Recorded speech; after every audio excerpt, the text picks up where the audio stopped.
I don't think I've ever regretted anything as much as this. But at the time, it felt like the best decision I'd ever made.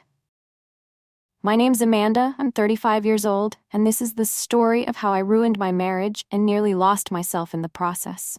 Or maybe I should say, almost lost who I used to be, because I sure don't recognize that woman in the mirror anymore.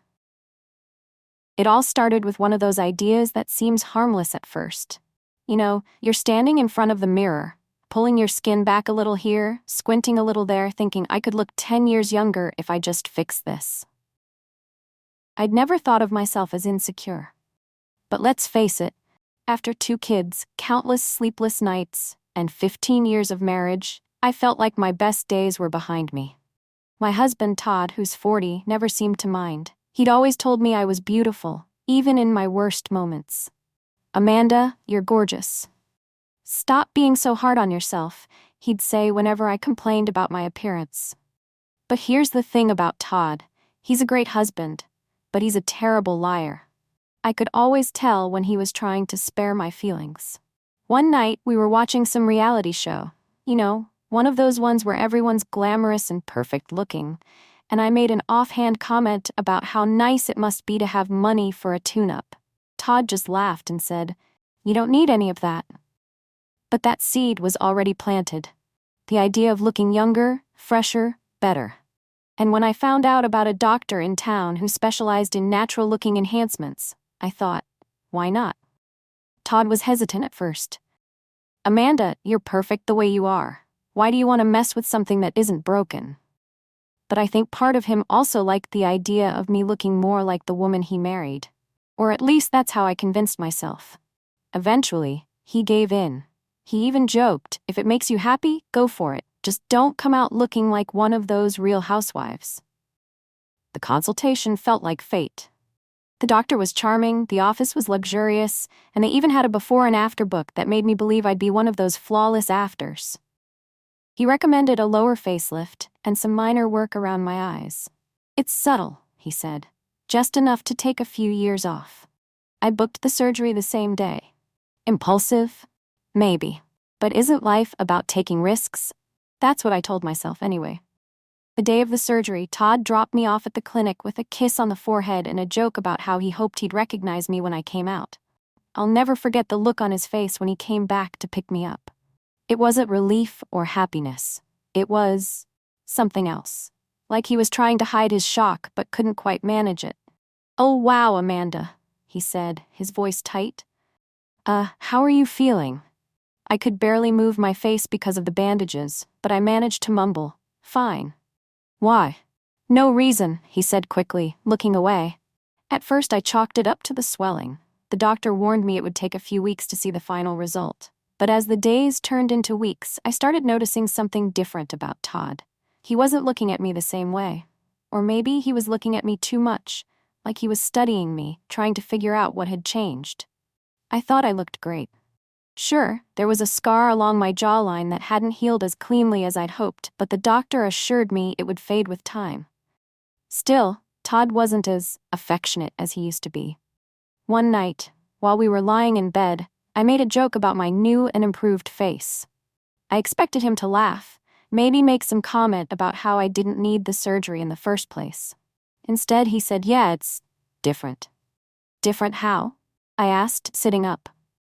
"I don't know, Amanda," he said, clearly uncomfortable. "You're just not the same."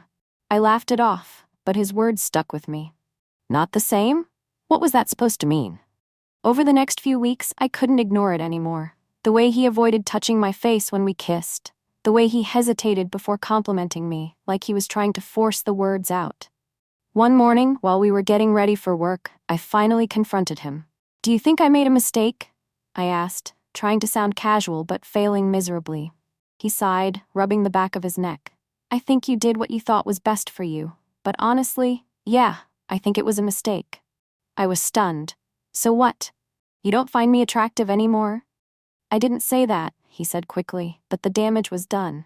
The argument that followed was brutal. I accused him of being shallow, of only loving me for my looks. He fired back, saying he'd never cared about my looks until I made it an issue. "You don't get it, Todd," I snapped. Women are judged on their appearance every single day. I did this for us so you wouldn't get bored looking at me. Don't put this on me, Amanda, he shot back. You did this for you.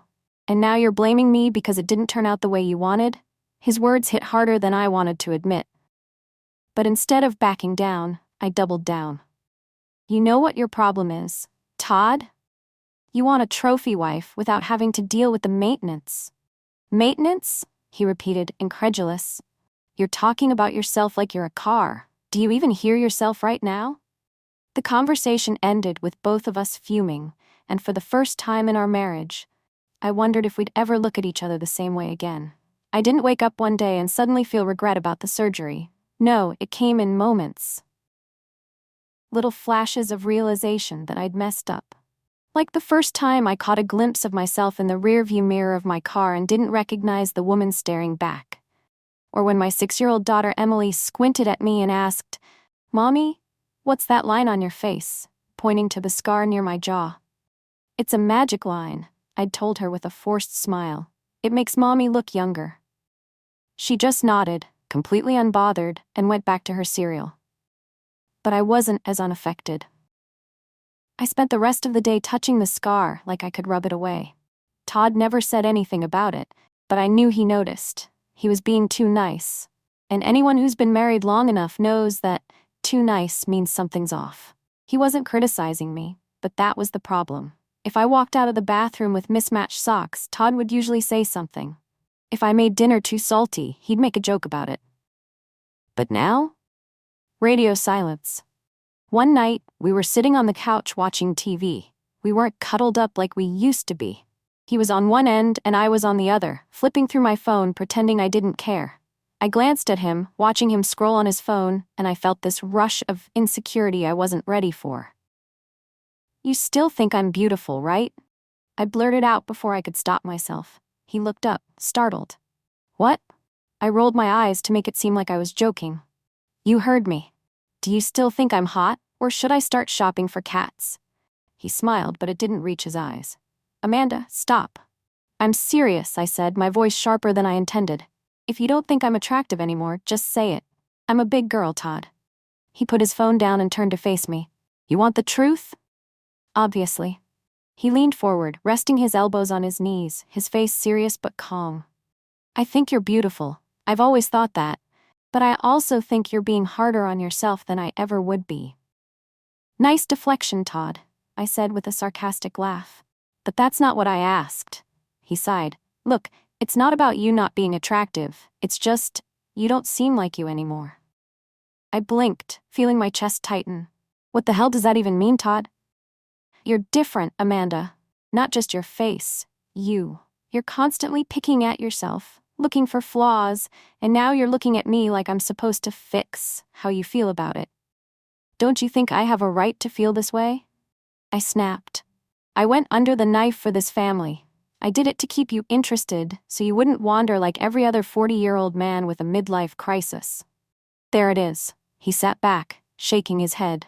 "That's what this is really about. You think I'm gonna leave you, so you tried to beat me to the punch." "Don't twist my words, Todd," I shot back. "I didn't say that. You didn't have to." He ran a hand through his hair, staring at the TV like he wished the conversation would end. My blood was boiling now. "You know, I wouldn't even need to feel this way if you made me feel wanted. All I hear is how men age like wine while we're expected to keep it tight and fresh like a carton of milk. But let me guess, I'm crazy for noticing that, right?" His head whipped around so fast I thought I'd crossed a line. "Don't do that, Amanda. Don't do that." "Don't do what, Todd?" I threw my hands up. "Don't point out the obvious. Don't make me the villain in your little woe is me speech." His voice was firm, like he was done playing nice. "I've never made you feel less than. Not once. But now you're punishing me because you're mad at yourself." That one hit me straight in the chest. I sat there stunned, unable to think of a single comeback. "Yeah," he said, leaning forward, looking at me like he was seeing me for the first time. "You don't like that, huh? You can dish it out, but you can't take it." "Wow," I muttered, laughing bitterly. "Wow. So I'm the bad guy now?" "I didn't say that," he replied calmly, but the look in his eyes said it all. Silence hung between us like a fog. I crossed my arms, staring at the TV, pretending I wasn't about to cry. I hated him. I hated that he could see right through me.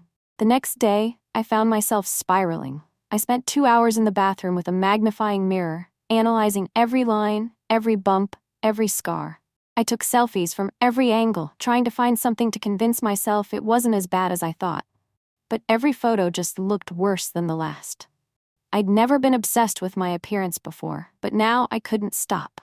I scrolled through Instagram, comparing myself to strangers I'd never met, thinking, she looks better than me, she looks better than me, she looks better than me. Todd caught me mid-scroll. He came into the bathroom, leaning against the doorframe with a tired look on his face. "You're doing it again?" he said quietly. "Doing what?" I didn't look up. "Looking for something wrong with yourself." I rolled my eyes. "Spare me the pep talk, Todd." "It's not a pep talk, Amanda, it's the truth." He stepped closer, his voice softer now. "I know you're not happy with how it turned out. I know you're scared I'm looking at you differently, and I am." I froze. My heart stopped in my chest. I slowly turned to face him. "Excuse me?" I said, my voice cold as ice. "I am looking at you differently," he repeated, holding my gaze. "But not because you're ugly or whatever word you're using in your head. I'm looking at you differently because I miss my wife, the one who didn't care about this stuff, the one who would have laughed at those Instagram girls and said, they're doing too much." "That wife is still here," I said defensively, though it didn't sound convincing. He tilted his head like he wasn't buying it. "If she is, I haven't seen her in a while." I felt tears burning at the edges of my eyes, but I refused to let them fall. I bit my bottom lip, hard. "Maybe," I said, forcing the words out through clenched teeth, "if my husband made me feel a little more appreciated, I wouldn't have felt the need to upgrade myself." His eyes widened like I'd slapped him. For once, I saw his heart break a little, and I instantly regretted it. "You know what, Amanda?" he said quietly, his voice low and even. "I've spent 15 years telling you you're beautiful and you never believed me, so tell me, what's it gonna take?"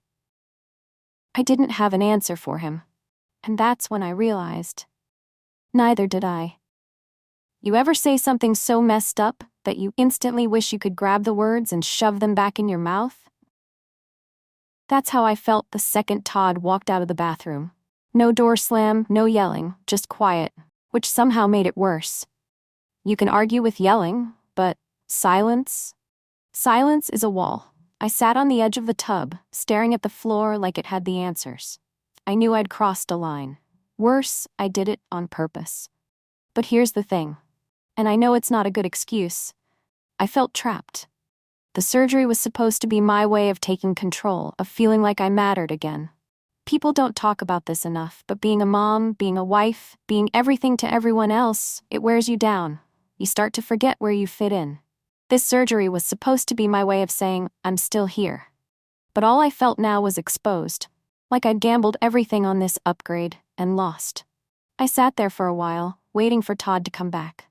He didn't. Hours passed. I could hear him downstairs watching TV. The kids were asleep, and all I could hear was the low hum of some action movie. He'd usually call me down, pat the spot next to him, and we'd fall asleep on the couch. But tonight, nothing. I couldn't take it anymore. I went downstairs. He was on the couch, scrolling his phone with that blank look men get when they've mentally checked out. No smile, no frown, just gone. I sat on the other end of the couch, careful to keep a little distance. It wasn't like before where we'd do it to be petty. This was different. I didn't want to crowd him. "You still mad?" I asked, my voice quiet but not exactly soft. He didn't look at me.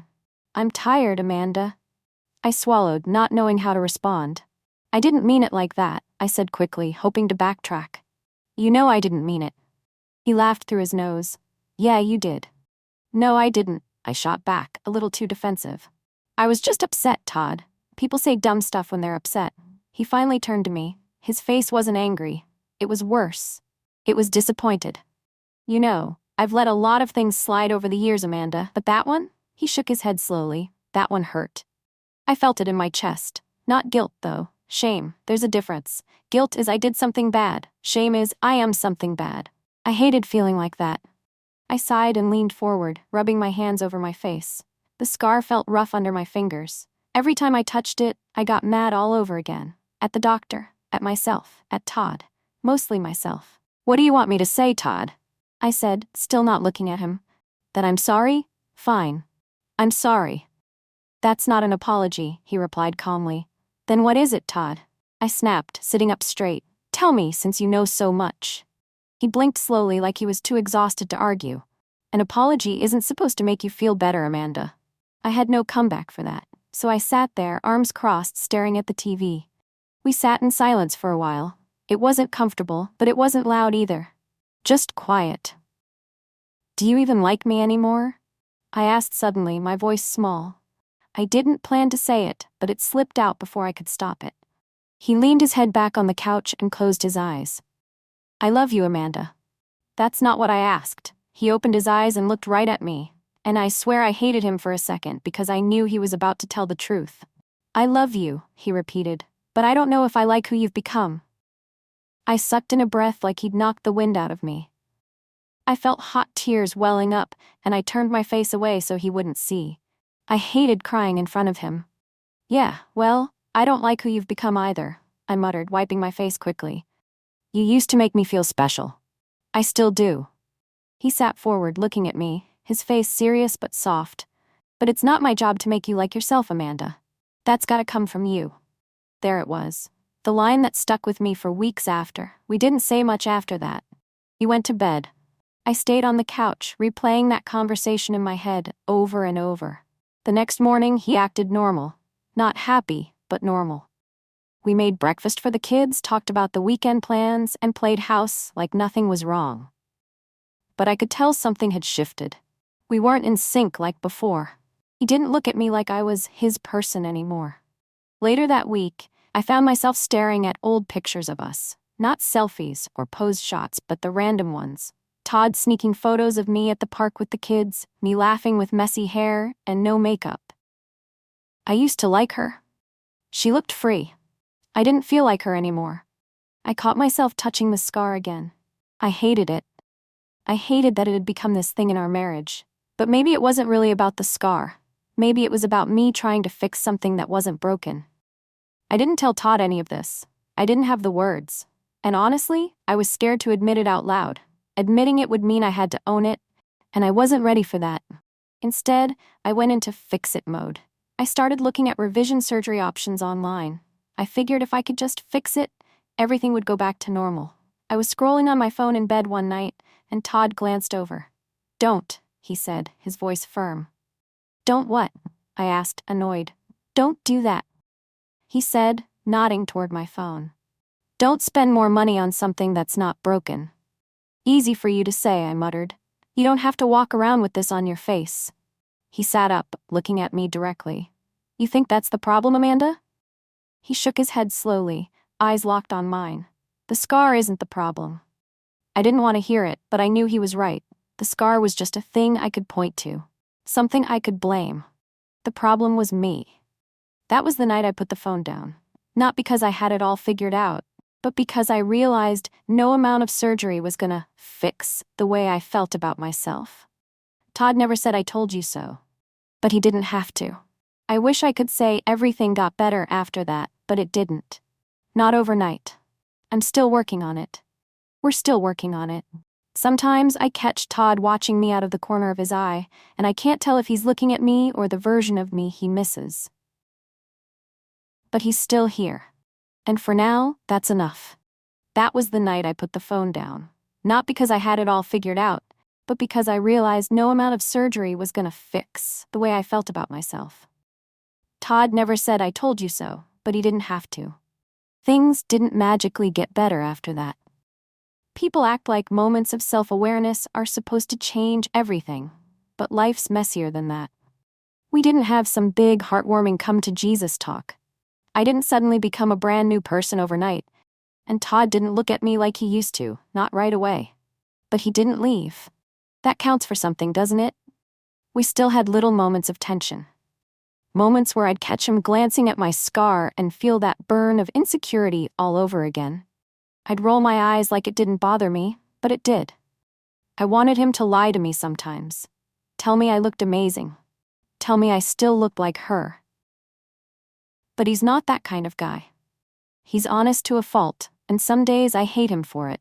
One night, after the kids went to bed, I caught him flipping through old photos on his phone. You know how iPhones have that memories feature that pulls up old pictures you forgot about? He was looking at one of us on a beach trip from 5 years ago. My hair was wild from the wind, and I had no makeup on, laughing at him while he held the camera too close to my face. "Remember that day?" I asked, sitting down next to him on the couch. "Yeah," he said, smiling a little. "You were mad 'cause the seagulls stole your sandwich." I laughed. I forgot about that. "Yeah, you threw chips at them like that was gonna teach 'em a lesson." I snorted. "Don't act like you weren't laughing." He smiled wider this time, but didn't look at me. Just kept his eyes on the screen. It hurt a little, but I stayed quiet. "Sometimes," I said quietly, picking at a loose thread on the couch cushion, "I wish I could go back to being her." He turned the phone off and looked at me. "You can." "Yeah, well, she didn't have a scar on her face," I muttered. "Yeah, but she also didn't know what she knows now," he shot back. "She was happy, but she was also kinda clueless." "Clueless?" I laughed. "You're really bad at pep talks, you know that?"